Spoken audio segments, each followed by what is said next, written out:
지난주에 이어서 오늘 또 평지 설교가 계속됩니다. 주제는 제자도입니다. 다른 장에 비해서 이게 이제 가르침으로만 구성이 되어 있기 때문에 되게 이렇게 정적인 장이죠. 그래서 진도가 잘 안 나갑니다. 거기다가 조금 무겁기도 하고요. 새 포도주는 새 부대에 담아야 함을 말씀하신 다음에 이제 제자로 부름받고 또 하나님의 백성으로서 새로운 삶의 질서와 또 삶의 방식을 지금 이야기하고 있습니다. 근데 기존의 방식과는 너무나 차원이 다른 수준을 지금 제시하고 있는 거죠. 살짝 방향만 바꾸고 색깔만 바꾸면 좋은데 너무 차원이 달라요. 그래서 아멘이라는 반응보다는 좀 머뭇거리게 되고 생각하게 되고 어쩔 때는 마음이 불편해지는 그런 경향도 있습니다. 이게 이제 지난주에 살펴봤던 원수 사랑에 대한 말씀입니다. 원수라면 당연히 미워하고 저주하고 또 모욕을 줘도 시원찮은 반에 적극적으로 사랑하고 선대하며 축복하고 기도하라 라고 말씀을 하십니다. 이 정도 되면 그냥 사실은 깊이 고민하고 싶지도 않고 그냥 지나가면 좋을 말씀드린 거죠. 이게 가능하십니까? 가능하든 안 하든 36절 6장 36절 같이 한번 읽어보죠. 36절 시작. 너희 아버지의 자비로우심 같이 너희도 자비로운 자가 되라. 자녀라면 필연적으로 이렇게 해야 되지만 자녀라면 이렇게 될 가능성을 포함하고 있습니다. 가지고 태어났어요. 이렇게 됩니다. 이걸 이제 정체성 명령이라고 이렇게 얘기를 했잖아요. 정체성 명령이다. 이미 우리의 정체성이 아버지의 그런 모습을 가지고 태어났기 때문에 반드시 그렇게 됩니다. 더 나아가서는 그렇게 되어야 합니다. 어떤 형태로든 자녀는 부모를 닮아 있고요. 또 닮아 가더라고요. 그러나 또 닮아가야 합니다. 세 가지가 같이 공존하죠. 자, 오늘 본문도 같은 맥락입니다. 지난주는 아버지 닮음을 이야기했다면 오늘은 선생과 제자의 관계 속에서 40절 주신 말씀이죠. 40절 시작. 제자가 그 선생보다 높지 못하나 무릇 온전하게 된 자는 그 선생과 같으리라. 무릇 온전하게 된 자는 온전하게 된 제자는 그 선생과 같으리라. 지난 주일날 그 자라감을 여기에다 좀 적용을 해봐도 좋을 것 같습니다. 자라감이 뭐냐? 온전해지는 것이다. 어디까지요? 그 선생의 온전함 같이, 아버지의 자비로우심 같이, 아버지의 온전하심 같이 너희도 온전하라. 혹은 머리이신, 우리의 머리이신 그리스도의 장성한 분량이 충만한 데까지 자라가라. 자, 이미 우리가 다 알고 있는 내용들입니다. 근데 39절이죠. 갑자기 이제 맹인이 등장해요. 맹인 이야기가 나옵니다. 자, 오늘은 이 맹인에 대해서만 살펴보고 함께 기도했으면 좋겠습니다. 39절 같이 한번 또 읽어볼까요? 39절 시작. 또 비유로 말씀하시되 맹인이 맹인을 인도할 수 있느냐? 둘이 다 구덩이에 빠지지 아니하겠느냐? 어때요? 되게 상식적인, 누구나 공감할 수 있는 그런 말씀이에요. 맹인이 어떤 사람입니까? 맹인. 앞이 보이지 않기 때문에, 앞을 볼 수 없기 때문에 앞에서 인도하는 사람이 되어서는 안 됩니다. 그는 뒤에서 누군가의 인도함을 받아야 하는 사람입니다. 맹인이. 앞이 보이지 않기 때문에. 40절로 치면 누굽니까? 제자죠, 제자. 선생의 인도함을 받아야 할 제자입니다. 근데 그 맹인이 선생이 되어서 맹인을 인도해요. 그러면 어떻게 된다고요? 둘 다 구덩이에 빠지지 않겠느냐. 상상이 가시죠? 뭐 그냥 여기서 구덩이는 뭐 우리가 뭐 생각하는 뭐 조그만 구덩이를 말할 수도 있겠지만 더 심각한 구덩이입니다. 그러면서 그 맹인의 신뢰를 이제 티와 들보의 비유를 통해서 조금 더 실제적으로 보여주고 있습니다.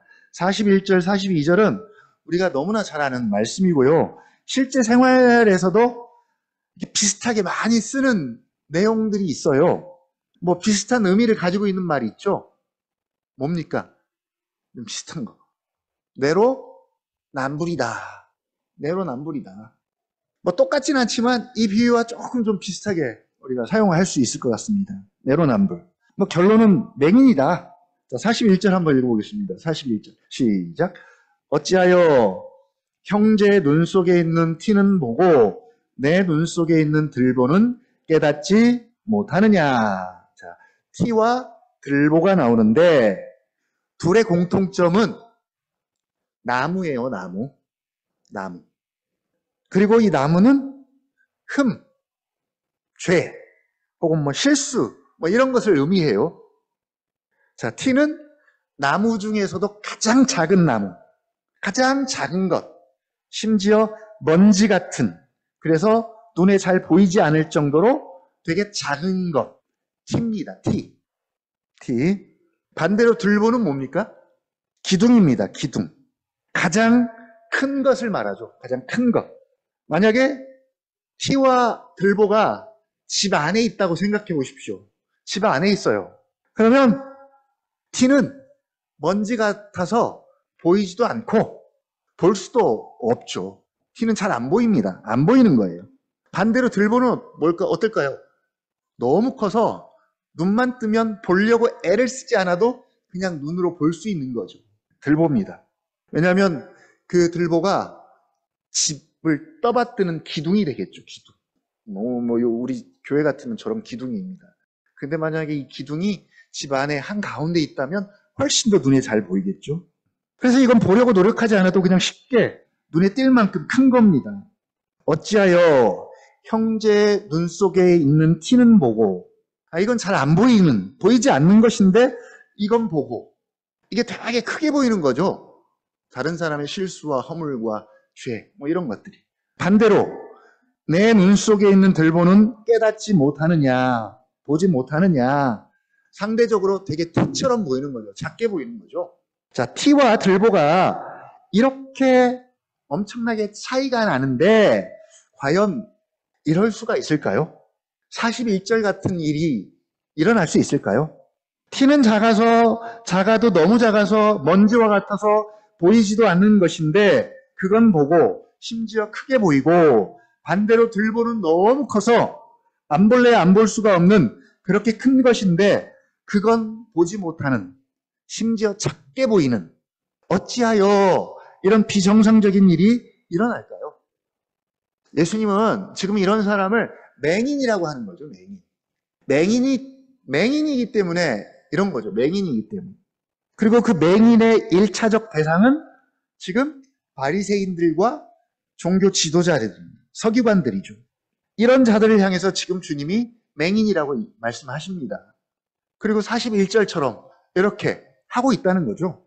그리고 이들을 향해서 42절 솔루션을 이제 제공합니다. 42절 한번 같이 읽어보겠습니다. 시작. 너는 내 눈 속에 있는 들보를 보지 못하면서 어찌하여 형제에게 말하기를 형제여 나로 내 눈 속에 있는 티를 빼게 하라 할 수 있느냐. 외식하는 자여 먼저 내 눈 속에서 들보를 빼라. 그 후에야 내가 밝히 보고 형제의 눈 속에 있는 티를 빼리라. 예. 너는 내 눈 속에 있는 들보를 보지 못하면서 어찌하여 형제에게 말하기를 형제여 내 눈 속에 있는 티를 빼게 하라 할 수 있느냐. 그리고 외식하는 자여라고 말합니다. 외식하는 자의 대명사 바리새인과 서기관들이죠. 내 눈 속에 있는 들보를 보지 못하면서 맹인입니다. 맹인이에요. 이렇게 큰 것도 눈만 뜨면 볼 수 있는 것도 보지 못하면서 이건 맹인이 할 수 있는 거예요. 어떻게 형제에게 말하기를 형제여 나로 내 눈 속에 있는 티를 빼게 하라 할 수 있느냐. 바로 맹인이 맹인을 인도할 수 있느냐라는 질문과 같은 의미죠. 그러면서 해결책은 뭡니까? 먼저 내 눈 속에 있는 들보를 빼라. 그 후에야 내가 밝히 보고 형제의 눈 속에 있는 티를 빼리라. 이 말씀을 맹인인 바리새인과 서기관들과 종교 지도자들에게 적용하면 먼저는 그들 눈 속에 있는 들보를 빼야 합니다. 들보가 그들 눈 속에 박혀 있어서 아무것도 보지 못합니다. 근데 더 심각한 것은 자기들 눈 속에 들보가 박혀 있는지조차 모르는 영적으로 되게 심각한 맹인이라는 것이죠. 그런데 그런 맹인이 지금 맹인을 인도하고 있으니까 얼마나 심각합니까? 둘 다 구덩이에 빠지지 않겠느냐. 자, 오늘 우리가 이 말씀을 단지 교훈적으로 적용하면 이제 이렇게 적용할 수가 있어요. 자기 눈에 있는 작은 흠이나 티는 들보처럼 여기고 반대로 형제의 들보 같은 흠도 티처럼 작게 여길 수 있어야 한다. 혹은 그래서 자신에게는 엄격하게 적용하고 대하고 형제에게는 관대하게 대해야 한다. 라고 교훈적으로 적용할 수도 있습니다. 이렇게만 사실은 적용해도 되게 훌륭합니다. 이렇게 하기가 정말 어렵잖아요. 그래서 내로남불이라는 말이 유행을 하는 거죠. 만약 우리가 이렇게만 적용해도 꽤나 우리 삶의 많은 문제들이 해결이 될 거예요. 우리가 보편적으로 그러는 것 같아요. 자기의 허물은 되게 작게 여기고 남의 허물은 되게 크게 여기죠. 들보처럼 여깁니다. 그러나 오늘 이 말씀을 단지 이렇게 적용하고 끝내기에는 이 말씀이 근본적으로 너무나 중요한 것 같습니다. 외식하는 자여, 먼저 내 눈 속에 있는 들보를 빼라. 먼저 맹인임을 인정하고 그리고 눈 속에 있는 들보를 빼고 고치고 눈을 뜬 후에 내가 밝히 본 후에야 누군가를 인도할 수 있다. 근데 문제는 그들이 맹인임을 인정하지도 않을 뿐만 아니라 그 다음 만약에 맹인임을 인정했다면 이제 어떻게 눈을 치료할 수가 있겠습니까? 어떻게? 예수님이 오신 목적을 우리가 다시 소환해 볼 필요가 있습니다. 4장 18절. 4장 18절이죠.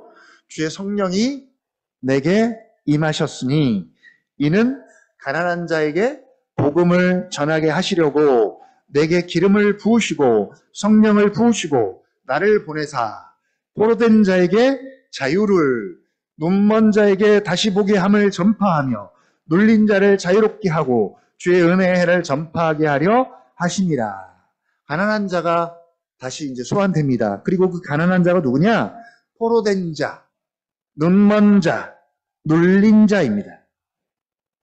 가난한 자, 포로된 자, 눈먼 자, 눌린 자, 육체적으로 포로되고 육체적으로 눈멀고 육체적으로 눌린 자가 아니라 물론 그런 자들도 포함이 되겠지만 사실은 영적으로 사단에 포로된 자들, 영적으로 눈먼 자들, 눈이 멀어도 한참 멀어서 하나님 나라와 예수 그리스도가 왔어도 눈앞에서 예수가 누구인지 초자연적인 능력을 가지고 보여주어도 눈이 멀어서 보지 못하는 자들에게 다시 보게 하고 또 죄와 비참함에 눌린 자들을 자유롭게 하고 은혜의 해를 전하기 위해서 오셨다라고 이미 선언합니다. 그리고 7장 22절 감옥에 갇힌 요한에게도 똑같이 요약해서 말씀하십니다. 너희가 가서 보고 들은 것을 요한에게 알리되 제일 먼저 뭐라고 기록해요? 맹인이 보며 못 걷는 사람이 걸으며 나병 환자가 깨끗함을 받으며 귀먹은 사람들이 들으며 죽은 자가 살아나며 가난한 자에게 복음이 전파된다 하라. 근데 실제로 아직까지 맹인을 보게 한 사건을 따로 기록한 적은 없어요. 근데 뒤에 가면 나오겠죠. 그래서 단지 육체적으로 보지 못하는 자들을 위해서가 아니라 영적으로 눈먼 자들, 맹인들을 위해서 예수님이 오셨고, 그리고 지금 맹인이 보며 눈먼 자들이 다시 보게 되는 일들이 예수님의 사역 가운데 계속 일어나고 있습니다. 그런데 종교 지도자들과 서기관들에게는 지금 이 일들이 좀처럼 일어나지 않고 있다는 것이죠. 그들 역시도 포로된 자이고 눈먼 자이고 맹인 자들인데 영적으로 자신들의 모습을 보지 못하고 실상을 알지 못하는 것이죠. 일례로 지금 그걸 말하고 있는 것이죠. 눈에 그렇게 큰 들보가 들어앉아 있어도, 그래서 앞을 볼 수 없는 맹인이어도 알지 못하고 깨닫지 못하고, 심지어 그들 눈앞에서 어떤 일들이 벌어지고 있습니까, 여러분? 하나님 나라에 놀라운 쇼가 벌어져요. 위대한 쇼가 그들 눈앞에 펼쳐지는 것을 보고서도 하나님 나라와 그 나라의 주인이신 예수님을 보지 못하고 오히려 죽이려고 하는, 얼마나 영적으로 맹인입니까? 이런 자들이 스스로 들보를 뺄 수 있을까요? 그래서 눈이 밝아질 수 있을까요? 그래서 예수님 뭐라고 말씀하시냐면, 건강한 자에게는 의사가 쓸데없고 병든 자에게라야 쓸데있느니라. 맹인이면 의사가 필요하고 의사 앞에 나와서 들보를 빼야죠. 그런 후에 밝히 보고 형제의 눈 속에 있는 티를 빼리라. 오늘 이 말씀을 우리에게도 적용을 해봤으면 좋겠습니다. 우리가 물리적으로는, 육체적으로는 맹인은 아닐 수 있어요. 그래서 맹인 이야기가 나와도 별로 아마 내 이야기 아니겠구나라고 적용할 수 있겠습니다. 그러나 오늘 예수님이 더 중요하게 여기는 맹인은 영적인 맹인입니다. 영적이든 육적이든 이 맹인의 특징이 뭐예요? 보지 못하는 거예요. 보지 못하는 겁니다. 보지 못하는 데 있어요. 보지 못하면 우리도 맹인입니다. 예를 들면 바리새인과 서기관들, 뭐 하는 사람들이에요? 뭘 가장 아끼는 사람들입니까? 가장 애지중지하는 것, 율법. 바리새인들은 율법을 행하는 데 미친 사람들이고 서기관들은 율법을 연구하는 데 미친 사람들이죠. 그러니까 둘이 얼마나 합이 잘 맞아요. 연구하고 행하고. 그래서 율법을 사랑하는 사람들이에요. 그 정도면. 그래서 율법을 더 잘 지키려고 애쓰는 사람들입니다. 율법을 가장 앞세우고 내세우고 그런 사람들이에요. 율법에 관해서는 최고입니다. 그런 아이입니다. 그러면 그 정도면 율법을 봐야 되잖아요. 율법을 봐야 되는데 율법의 정신과 율법의 본질과 율법의 목적을 보지 못하는 거예요. 보지 못하면 맹인 아니에요? 맹인이라고 말씀드렸잖아요. 대신 율법의 형식과 겉만 보고 율법에 올인한 사람들입니다. 한마디로 어떤 맹인이냐? 율법의 맹인이에요. 율법을 그렇게 사랑하고 연구하는데도 율법의 맹인인 사람들이 율법을 가지고 맹인들을 인도하는 거죠. 그래서 맹인이 맹인을 인도하는 거예요. 율법의 맹인인 사람들이 제자들을, 맹인들을 인도합니다. 그러니까 결국은 둘 다 구덩이에 빠지고 자기보다 더 배나 지옥 자식을 만든다고 합니다. 바로 맹인, 병든 자입니다. 그래서 의사이신 예수님 앞에 가난한 마음으로 나가서 그들의 눈멀물, 맹인됨을 고쳐달라고, 그래서 다시 보게 하는 은혜를 입어야 하는데 오히려 의사이신 예수님으로 말미암아 실족을 당하는 모습을 우리가 보는 것이죠.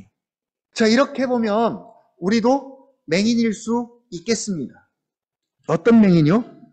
유대인들이 율법의 맹인인 것처럼 우리도 성경의 맹인, 하나님의 말씀의 맹인일 수도 있겠습니다. 그래서 이 말씀을 저에게 적용해 보니까 맹인이 맹인을 인도하는 그런 상상을 좀 해봐요. 저에게도 똑같이 적용할 수 있는 거잖아요. 오늘날 많은 목사들도 이럴 수 있겠구나. 성도들도 마찬가지고요. 하나님의 말씀의 본질과 정신과 그 핵심은 보지 못하고, 그쵸? 그게 뭐든 교회의 핵심, 교회의 본질이 있는데 교회 것만, 교회 그런 것만 가르치면 맹인이죠.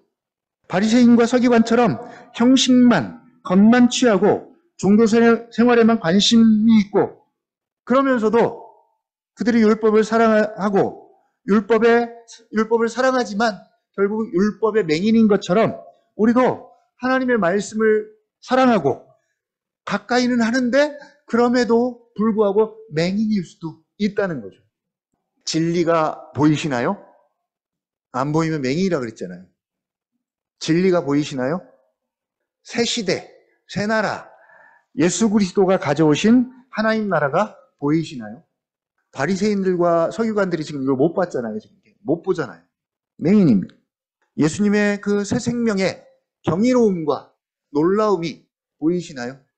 베드로처럼 예수님의 하나님 되심이 보이시나요?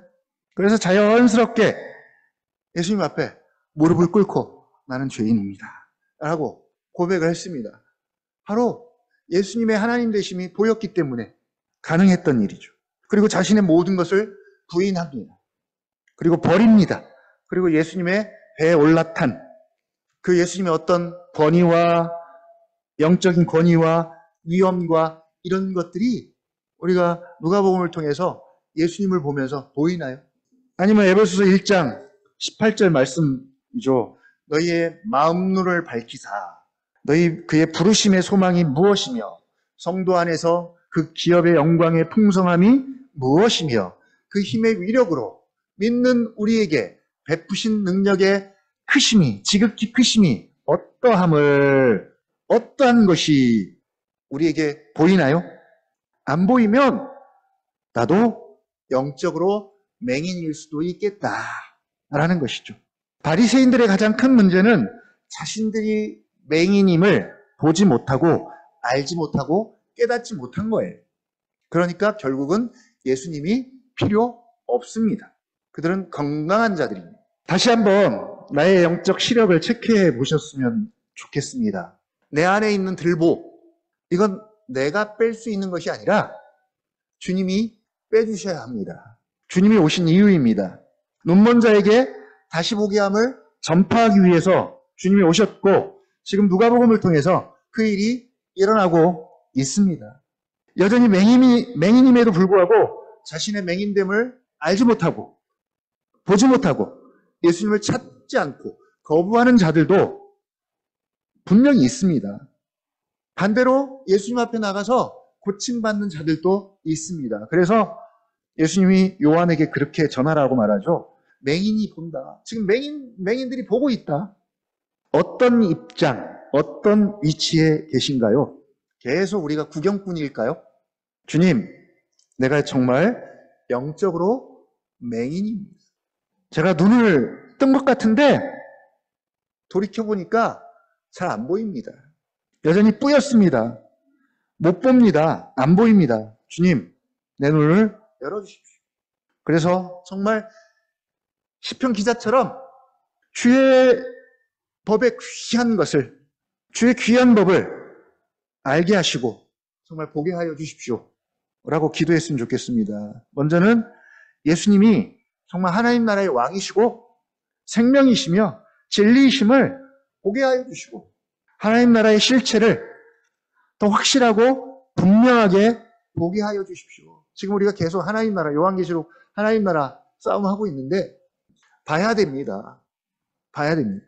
이 시간 우리 자신의 영적인 맹인됨과 그 맹인을 다시 보게 하기 위해 오신 그 예수님의 그 긍휼과 또 은혜를 함께 구하고 이 시간 같이 기도하는 시간 잠깐 가졌으면 좋겠습니다.